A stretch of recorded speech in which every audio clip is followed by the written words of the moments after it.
So that's kind of all I'm going to ramble on about, because it might be interesting to some people but not to others. But what I'd really like now is, I suppose, questions from people to get us started on. I have a question. Excellent. This better not be the question that you told me it was going to be. What do you think about the more recent commercialisation of Irish craft beer and the effect that it might have on an international audience when Irish craft beer has a very small international audience, in my opinion? Yeah, I would say at the moment Irish craft beer certainly does have a small international audience. I would see that as a huge opportunity for Irish craft brewers, and I know that's something that we're certainly considering, is how do we get our beer to a wider audience than just Ireland. I think that's important. I think people want to see beer produced in Ireland available internationally. Commercialization, yeah, funny word. What do you mean by commercialization? I mean, you know, compared to 3 years ago when you started, the amount of bars that would have had craft beer as not so much a staple, but as a defined alternative, has increased exponentially. Sure. And on the back of that, we've seen bigger companies coming in and trying to take more of a foothold from abroad and within the Irish craft scene as well. I think that's certainly true, and I think it's an indication that there is such a huge interest in beer. People want something different. They're tired of the black one or the yellow one or the red one, and they're looking for an alternative, and they want to seek out what's out there. Craft beer, the true craft beer, I suppose, aficionados we're the early adopters. We like to go out and find the things that are new and that are distinctively craft and try them first. There's a new beer from 8 Degrees out there, I simply must go and find somewhere that has it and drink it. And that's great, I think that's brilliant. And that influences people. You know, you're talking about it in work, you're talking about it in the pub to your friends, your family. People start to think, maybe there's something in this craft beer thing. And I think it's great, it's working. But on the back of that, you do have the people, the companies who go, there's a bit of money to be made here, there's a bit of market we're not getting by not having a craft offering, we should do something about that. And I think it's inevitable, and I think it's happened in the States. It's a well-defined trend. It's going to happen here. It's happening here already. I think as small brewers, all we can do is stay true to what we're trying to do, keep doing what we're doing. I don't think craft is the same as tiny. I would like to think that we could be a bit bigger and still be a craft brewery and still make really good beer that people wanted to drink. But I do think there's a flipping point where it stops being about the beer and starts being about the bottom line. The bottom line is really important, but it's not as important as your product, I think. Oh, not the bottling question. Yes. Bottling. We'd love to, but until we have a bigger brewery, we're not going to be able to, because we just don't have the capacity. And if I have my way, it'll be cans before bottles. Just having a passion for beer, like not even maybe as a wannabe brewer, like how can I go and do that?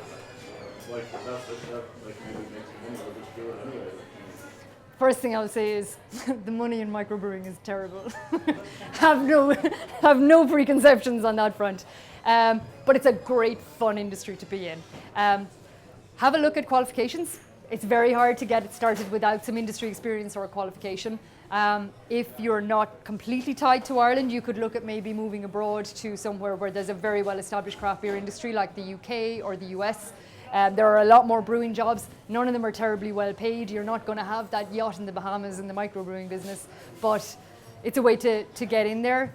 Another thing you can look at doing is try approaching breweries on an internship basis. A lot of small breweries can't really afford anything other than the bare minimum of staff. But if you approach somebody and say, I'm willing to work for free for X period of time in return for learning the trade, then sometimes that's an opportunity that people can't turn down, because I know for us, we used the job bridge scheme to hire the first person into the brewery, and it made a massive difference to me, because it was the difference between nothing getting done because I didn't have the time to do it, and me being able to leave the brewery and stuff getting done while I wasn't there. And the first time I came back and Nathan had finished a big piece of work that I was putting off because I knew it was going to take a big chunk of time to do and I didn't have the time to do it. And I went out from the brewery for maybe 4 or 5 hours and I came back and it was done. I was flabbergasted. I was like, oh my God, this is amazing. Stuff got done and I didn't have to do it. And you know, for me, that was the difference between the brewery getting stuck in a rut and growing. And that was what allowed us to take on a couple more accounts, get our beer out to more places, make more beer, keg more beer, fill more kegs, do more festivals. It makes a massive difference. So it costs nothing to try. Particularly if you've got some home brewing experience, a good example is Galway Bay Brewery. Their brewer is a home brewer who went to them for a bar job, and their brewer was leaving and they said, I see you homebrew. Would you like a job? So, you know, you never know what sort of situation you'll find yourself in. How did you hit on the phone? For our pale ale, home brewing. Well, I should also say a lot of field research. There was a lot of drinking done. Because I worked at Amazon, I used to get to go to Seattle quite a lot, and the beer on the west coast of the States is incredible. We get west coast beers here in Ireland, but they don't really compare to the fresh, hoppy pale ales that you get 2 miles from the brewery. There was a lot of great beer to try over there. We tried a lot of it. We homebrewed a few prototypes. I brought some into work, and at 6 o'clock one Thursday evening, I sat down a load of beer drinkers and said, taste those and tell me which one of the 3 you like best. And we listened to everybody's feedback and tweaked a little bit, and then we brought a recipe to the guy who was contract brewing our beer and said, here you go, brew this for us, in our naivete. And he looked at me and he said, that's a lot of hops. And I said, yes, it is. He said, it's a lot of hops. And this was White Gypsy Brewery, who probably make a lot more. At that time, they were making a lot more malty beers. It wouldn't have been something that I suppose they brewed a lot of well-hopped beers. But we were pretty, I won't say confident, but we were ready to chance it, that we had what would make a reasonable commercial recipe. So despite his misgivings, he said, right, it's your recipe, I'll brew it. But it's, you know, if anything goes wrong, it's your recipe. And that caused a couple of sleepless nights. And I suppose maybe one of the more entertaining aspects of that was, because there's a 3-week turnaround time on making a commercial beer like our pale ale, we had to brew our second batch before our first batch was ready to taste. So it was 6 o'clock in the morning in Templemore on a very cold March morning. Tim and I had gone up to Templemore the previous day and decided we'd stay the night because it was going to be a 6 a.m. brew start. Watched a bit of rugby, drank a couple of beers, got up bleary-eyed the next morning to make our second batch of beer. It was an exciting time. And at 6 o'clock, Coulon put a glass in my hand and he said, now drink that and tell me what changes you want to make to this recipe. And I'm like, you what now? And it was really yeasty because of the type of brewery that Coulon has. His yeast doesn't fog out. And it wasn't filtered and it wasn't fizzy, and it was 6 o'clock in the morning after some beers the night before. And I tasted it after brushing my teeth, which is never an ideal time to taste beer, as everyone knows, I'm sure. And I'm there going, I don't know, more hops? Maybe we'll tone down the car a little bit and just do it. And we just had to do it. I mean, you don't really have a lot of option.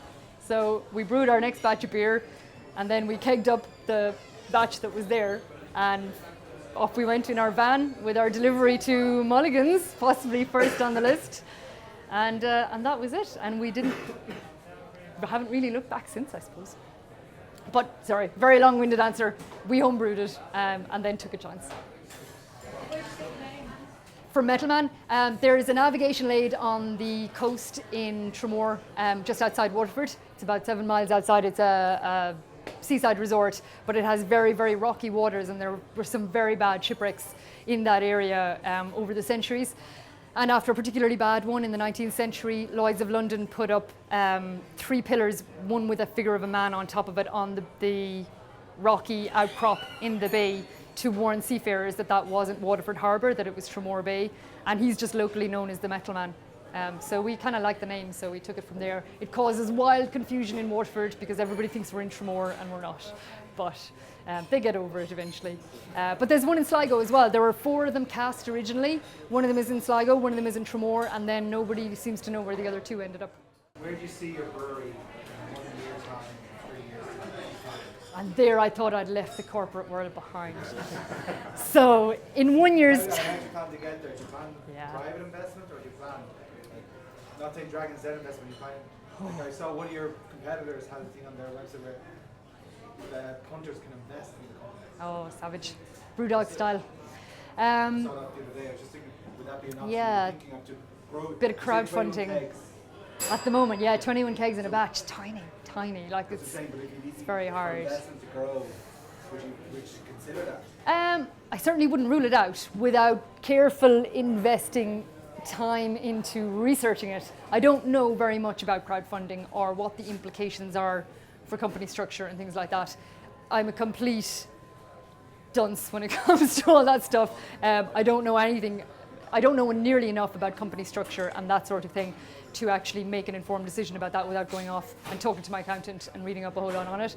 At the moment, I'm looking at a situation where we're pretty much at capacity. We're commissioning new capacity at the moment to get us over a hump, but we need to have a better plan for 9 months' time or we're going to be really stuck. So at the moment, I would say in 1 year's time, I would like to be in a situation where we are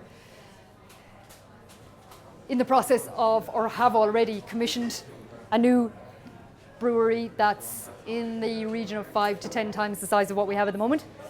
In 3 years' time, I would like to be busy wondering what I was going to do next because I was running out of capacity. And in 5 years' time, I don't really know. I would like to think in 3 years' time as well that we would have a reasonable export business because I think there's a gap for exported Irish craft beer. That really, I guess, O'Hara's and the Porterhouse are doing a bit of that at the moment, but none of the rest of us have really been able to get moving on that yet. And I think we get I get emails frequently from people who say, "Hi, I'm from country X. I've just drank your beer. I think it's great. I would like to be a distributor of your beer in my country." And you go, "Okay, what do you do for a living?" "Oh, I'm a publicist." "Okay, super." So, you know, it's that goes back to beer being a social thing. People really connect with it, and if they find a beer that they like and they're in a situation they're enjoying with people they're having fun with, they can make a real emotional attachment to a beer or a brand, and they carry that with them. And I think that's a great thing. That's one of the things that I know I love about beer, and one of the things I also love about this industry, which goes off the point for your question. But yeah, that's a vague road plan. Your beer is so good that there's attention there to bottling earlier on. Bottling is the way to export it because most of the incoming beers from the West Coast, from the East Coast of America. Only because canning is really only starting to catch on now. And somebody was telling me earlier on that a particular brand who are now selling cans here in local off licenses, the cans are outselling the bottles. The bottles are not selling since the cans came in. And I think from a brewer's point of view, a can is a great package for beer. Like, no light gets in, no oxygen gets in. It's like a keg in your hand. Amazing. So I suppose that's where I'm coming from. It could be a unique selling point for us because most of the other Irish beers are bottled. I think you'll see it becoming much more commonplace. I think it's really starting to catch on because for so long, canned beer has been synonymous with craft beer. But if you put craft beer in whatever you put it in, it's still going to be craft beer. It might necessarily be a can, but if that's what's in it, it's a shame that the can is being tarred with the brush, that it's the can that's causing the beer to be crap, when in fact it's probably the beer that's crap. And as a result, people laugh at cans of Dutch Gold. Dutch Gold is a way better beer than people give it credit for, but it comes in a can, therefore it must be not a very good beer. So, I don't know. I think canning is a very interesting area to look at. I'm not sure it's as eco-friendly as people think, unfortunately, but. Just on the social aspect, I think your beer has created an interesting dynamic whereby when we're out in town on a Saturday, if we're in the city centre, we're actually choosing bars by which ones serve Metalman. Oh, savage. Which is a strange way to drink. But there's a crowd of us, about 5 or 6 guys that are drinking, and we go to a bar, and if you don't serve Metalman, we lose the next one. Oh, wow. Thank you. And I spoke to a guy who owns an off license And his very words, it's quite a big off license in the city centre. He said that if you had it in a can or in a bottle, you would annihilate practically every other beer that he sells in there. And that, he said he wouldn't be able to keep up with demand. Wow. And that was from the owner of a really, really big off license in the city centre. And he said that he spoke to you a couple of times about trying to get it into a bottle or a can. Is it called? But he was just really, really favourable about the beer. And it's a great beer. The point that he made to me, and it's a point you touched on, was consistency. And consistency is key. And you can go and you can try craft beer in different places, and you always know, even though there's subtle variations, the consistency is there. And it's a consistency that a lot of craft doesn't have. And that's the reason why we drink it. Thank you. And we try our best. It is hard to be consistent, but we do what we can.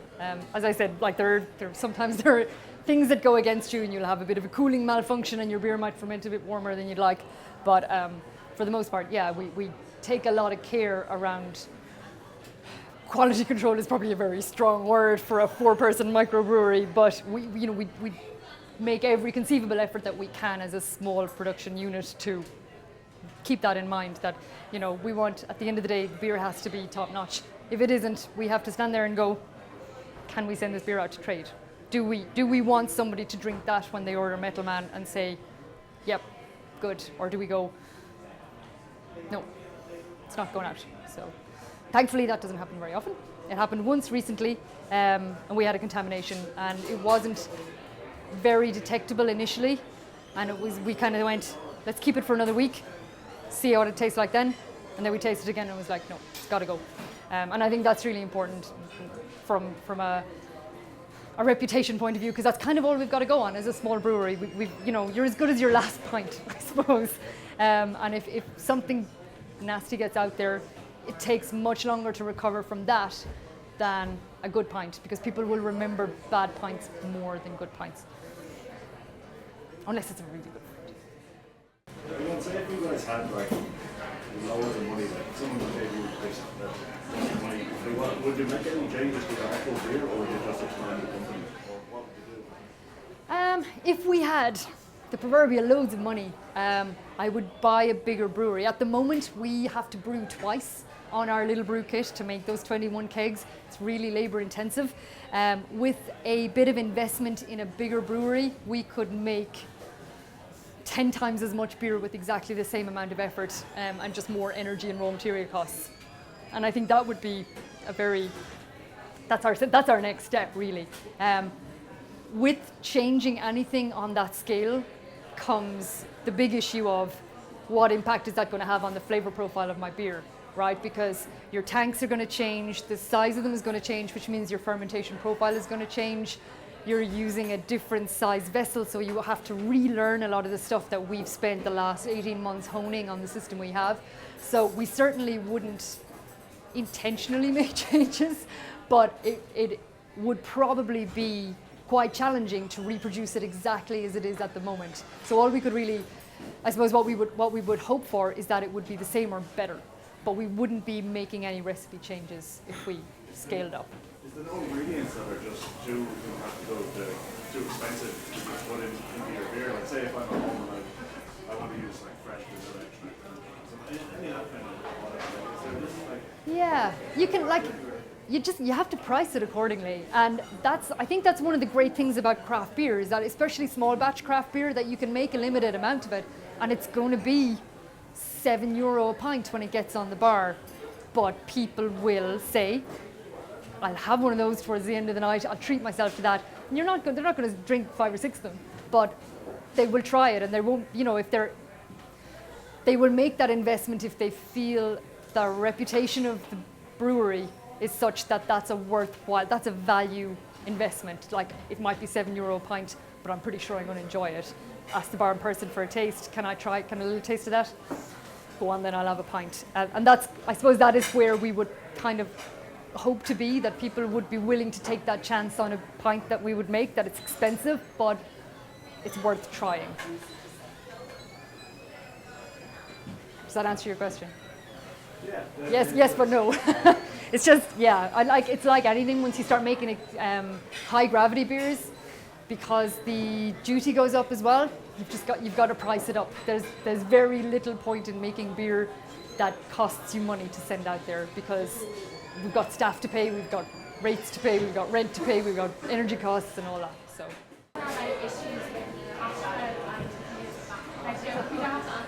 Oh, cash flow. Oh. Yes. The drinks industry is very challenging from a credit point of view. We are carrying 60 days credit on most of our accounts, which we don't get from any of our suppliers really. I prefer it that way with my suppliers, because if I pay for my grain when I'm buying it, then I know exactly how much money I have in the bank, and I don't have, several grand that I then need to find because I hadn't planned my money properly. So if it's gone out of my account, at least I know I don't have it. Getting money out of some of our customers is much harder than getting out of other customers, and that 60 days turns into 90, turns into 100. It's really, really challenging. In January this year, we started switching to direct debits. Makes a big difference for new accounts. So anybody that we bring on now, we take payment by direct debit. And most of the time they say, fine. And a couple of them push back, and they say we prefer to do checks, and that's fine as well. But at least with direct debit, you're applying some credit, which does impact your cash flow. But the money is coming in on the 27th of the month, and you can kind of plan around that. But cash flow is a huge thing, especially because from an excise duty point of view, we have to pay the duty on our beer as soon as it leaves our warehouse. So when I deliver, let's say, 2 kegs of beer to Kavanagh's, if I deliver those kegs on the 29th of the month, then the 23rd of the month, the following month, I need to pay the duty on those beers. Now, Colin's probably not going to pay me until the 30th of the month, so I've had to pay the duty, but I haven't been paid for the kegs. And that is, that's a rolling thing that goes on. So, and on top of that, then we get a duty rebate because we're a small brewer, but we only get that rebate once every 3 months. So I've got to pay the full whack duty up front and then wait for 3 months before I get my portion of it back. So there's a big amount of capital tied up all the time in the money that our customers are due to pay us, but haven't for various reasons.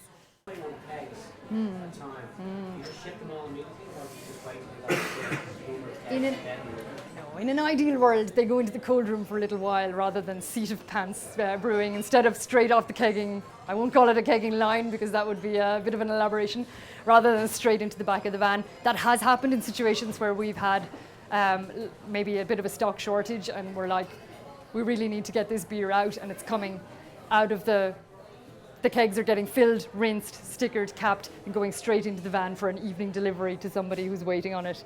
It's never an ideal situation. But we deliver probably a couple of times a week to Dublin, every other week to Cork. Waterford is weekly. And what we try and do is make sure that we manage our delivery routes sensibly, so that we're not driving in a half-empty van around the place delivering a half a batch of beer. It makes a lot more sense for us to have a full van, obviously, and get everything done in a particular area in one go, rather than because diesel is very expensive these days. About 2 weeks it'll be ready. Ha! You weren't expecting that. Sorry? You have it in? Fantastic, yes. We'll be kegging it probably on Tuesday week, so it should start appearing today's Tuesday. So this day fortnight for deliveries Thursday 2 weeks. If you don't can or bottle your beer, do you drink it at home? Do you have like a little Can I drink it at home? in your house? I can do whatever I like. Quality control is very important, to keep an eye on the quality level of your beer. To drink it in a pub environment as well, it gives you the same experience everyone else is having. To take it away in a bottle, to maybe consider what it would be like to have it in a bottle, yeah, we do that too. What else do we do? Fill it from the conditioner, to bring home a bottle to see what it's like if it were in a cask, we do that. You name it. There's got to be a perk. We're not getting paid, so there may as well be a perk. It has been known to happen. Living room, kitchen, deck, yes. Not permanently though, that tends to be a little bit dangerous. If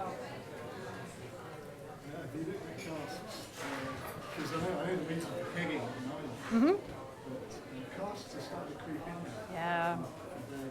Yeah, it's good. It's we don't do a lot of cask beer. We will typically cask up some of our seasonals and send them to the cask-friendly pubs like Kavanagh's. But we don't have cask beer in stock all the time, especially if we're very, very busy with keg. Our pale ale just all goes into keg and we don't cask any of it. Our specials that we cask up, they tend to be pretty popular in the places that take them. And there are more and more places taking them, so we're finding ourselves in a position where, let's say 3 months ago, if we were making a seasonal, like let's say the Solstice or the Windjammer, we'd make one batch of it, and the seasonal pubs, the pubs that would take our seasonal beers, maybe there were 5 or 6 of them, a few kegs each, and that's that batch gone. But now we find ourselves where there are maybe 15 pubs who are looking for our seasonal beer, and one batch is no longer sufficient to keep all those guys happy. So we're now trying to juggle our production schedules a bit that will allow us to still make enough pale ale for everyone, but also make enough seasonals to keep everybody stocked. We've got a couple of pubs that have 3 Metalman taps, so we need to keep 2 seasonals available for them for any given time. It's a challenge. It's a good one though.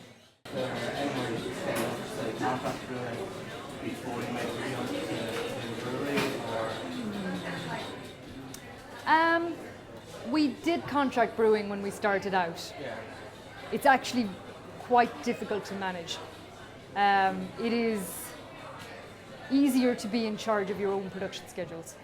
It doesn't mean it's easy, it's just easier in my experience. I would be reluctant to have my beer contract brewed unless I found myself in a situation where I was really stuck. And obviously we'd look at it rather than leaving people short and not having enough beer, but it would certainly be my preference to keep our production in-house. And then So if you've got a $1 million, that'd be great. And then for new recipes, does it all have to be on full fat, full brew they have? No, my pipe dream, I suppose, is that we've got our brewery that we're using at the moment, which is pretty small, and that would go into a pub, and that would be our test bed for fun ideas and interesting brews, and then we'd have our production facility that would be able to reproduce that on a larger scale and make our pale ale and get it out there and put it in cans and all that stuff. Is it easy to come into the festivals? Because if your beer was in a festival, I'd buy it. But the other stuff that's in the festival, I don't touch. The festivals like Oxygen and that kind of stuff, Well, Electric Picnic. Electric Picnic, that kind of stuff, yeah, all of that stuff. The challenges that we face as small brewers is that a lot of festivals like that have a lot of sponsorship from big companies. One festival that we spoke to in the Waterford area early on when we were starting, we approached them and we were like, in my naivety, "Hi, we're a little brewery in Waterford. We were wondering if you'd like to have our beer on for this festival." And they said, "Well, basically we've got a contract with Brewer X. If you can give us 80 grand, sure." And that was it. I was like, "Oh, that's what they've given you." Yep. Okay then, bye-bye. So there's just no way that for a long, long time that we're going to be in any position to compete with that sort of sponsorship, while that is still the reason that people serve products from a particular beer brewery at a festival. It's not going to be feasible for a craft brewer to enter that market. Once that stops being, once the festival becomes aware that their festival will appeal to a certain demographic if the beer that is on is not exclusively that, then things will change. But I don't see it changing until then. 80 grand, I wish. What if independent brewers came together and presented? we still wouldn't have 80 grand. 2 grand each. Yeah. Potentially. Yeah. Logistically difficult to coordinate brewers. We're like sheep or cats or frogs in bags, depending on who you talk to. It's certainly not out of the question. But we're certainly not organized enough for that to be a feasible option right now. That would probably take a distributor to organize. Have you ever woken up in the morning, Grainne, and just really hated beer? Just really resented the fact that you have to go and make beer? I think we've all woken up in the morning and hated beer at some point. Without having loads of beer the night before. All right. The work aspect on it. Have you ever thought, why have I done this? This is the Oh. stupidest thing I've ever done. Oh yeah, when I look at my bank balance.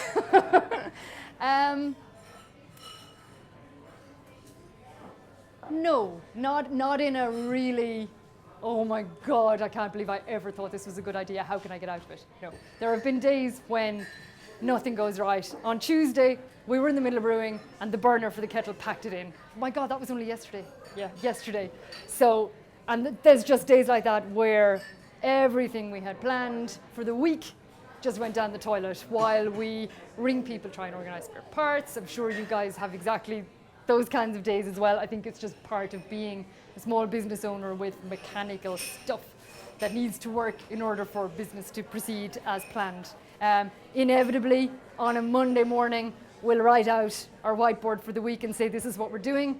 On Tuesday, we'll be taking the eraser to it and going, well, that's not going to happen this week, is it? And we'll have to move that to there and we'll change that back up. We try and bring that forward to Wednesday, but otherwise it's going to happen on Thursday. We're just not going to be able to do that on Friday at all, and it just changes. So you try as much as you can to make a plan, and it all goes out the window. And sometimes it's like, oh, you try and you plan, and it just doesn't happen.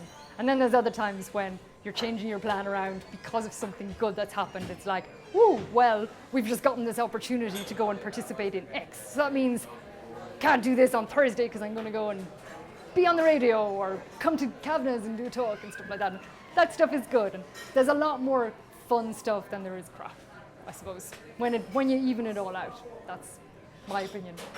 But it wouldn't be for everyone, I think. There are some mornings I wake up and I go, I wish I was 10 years younger, or maybe 15, and your just old body feels, tired. And my beer belly is expanding rapidly. But, occupational hazard, I suppose. For the most part, it's fun. Have it all ahead of you. What do you see as the future for Irish brewing in terms of development of those styles? Or do you think that we're going to continue to see coffee pale ales flooding the market? Two launched this last month, right? I love hoppy pale ale, and I'll drink it whenever I see it. And if I see a new one, I'm going to try it. And inevitably, I'm going to say, this is nicer than my beer. But I do think it will get to a point where, certainly from a choice point of view for customers, they're not going to go in and see every Irish pale ale on a bar. And there's going to be a point where a publican is going to say, I've got 3 Irish pale ales on, that's enough. Now let's get some other styles in. And I think that's something that people need to be aware of, I suppose, as brewers, and it kind of needs to be in the back of your mind. But equally, if you're making a really good beer, it'll speak for itself in a lot of ways. But it is going to be harder and harder to get that beer onto someone's bar if there's already a lot of pale ales on there. So there'll probably be more. I can't imagine there won't be. But I do think people are starting to get different stuff out there as well, like, whiskey aged stouts and things like that, and rye pale ales. So, shaking it up, differentiating. We might be taking another kind of, the whiskey barrel age kind of glut as well. Because it seems like a lot of breweries got all the barrels at the same time, so they all seem to be released. Yeah, we've got barrels, but they're Bordeaux barrels. Still trying to figure out what I'm going to do with them. Have some ideas, but nothing. Maybe something ready for Christmas. Maybe. It won't be bottled though.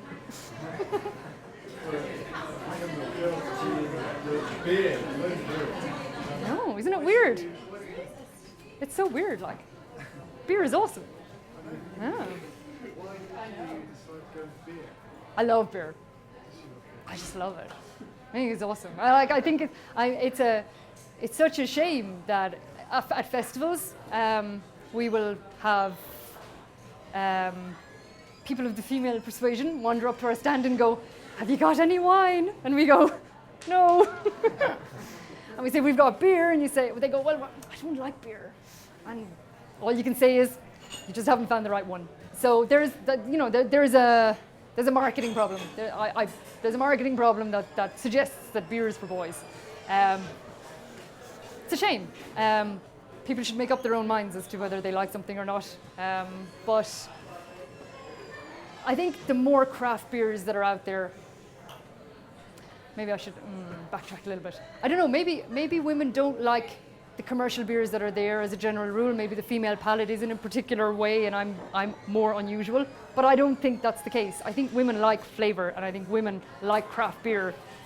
They're not as exposed to it as we'd like everyone to be. There isn't a craft beer available in everyone's bar, and there isn't the mindset to try a different beer on a menu in the same way that we try a different food on a menu.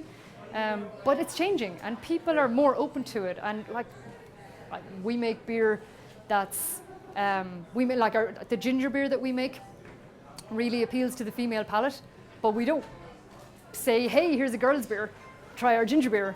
And equally, we have guys who come up and go, this ginger beer is awesome, and that's brilliant. But you can see when we're describing our beers, and we'll go, this is our American style pale ale, this is an amber made with New Zealand hops, it's called Windjammer. This is a light summer beer made with ginger, and you've got her, as if she's going, pale ale, oh, amber, oh, ginger, pale, lovely, summery. It appeals to me, it sounds like something that I'm going to try and drink. And I think the way a beer is described has a big impact on whether somebody is going to try it or not. And if you look at beer advertising, it's not about the beer. Heineken, what is it? Cold. It's cold and it's yellow and it's fizzy. What does Heineken advertising tell you? Boys drink it. What does is it Carlsberg? The spa, the men burrowing out, like a rumba. But it doesn't tell you that the beer is delicious and it tastes like X and it should be enjoyed. Blah, blah, blah. It's just like, it's for boys. So they don't tell you that either. Funny. History would have shown us that beer and brewing would have been the purview of the lady of the house, that they would have been the person who created beer within the household for everyone, because it was such a ubiquitous drink. It was cooking. No, it is. It was cooking, so it was part to that. It's getting the temperatures right. It is cooking. It is creating a product for everyone to enjoy and share. So it's probably stranger to have men brew. Nothing. Because that would have been the lazy man. I wouldn't drink a beer brewed by man. I wouldn't trust it. I think that has happened with a lot of things. I think cooking is a really good example of that now. Too many, I would think, of the big celebrity chefs on telly are men. And it's gone from being something that women used to do to something that men decided that they were going to do, or for whatever became a thing that men do, and now it's that domain. It's for everyone, I think. We all eat, we all drink beer, or drink something. But I don't think beer is a feminist issue. In the same way, I don't think wine is a masculist issue. Taste it, appreciate it, like it, don't like it. It'd be boring if we all like the same stuff anyway. Have your own opinion. Don't be told what your opinion is by the television. And on that note, one more, and then I'm really thirsty, so I'm getting a beer. You down in the back. Anything at all, something yellow and fizzy. We import all of our hops from the UK. There are no Irish hop growers anymore. We use a centralised distributor in the UK to source our hops from the US, New Zealand. We've got some Japanese hops, Eastern Europe, Germany. So it's a blend of hops and not something.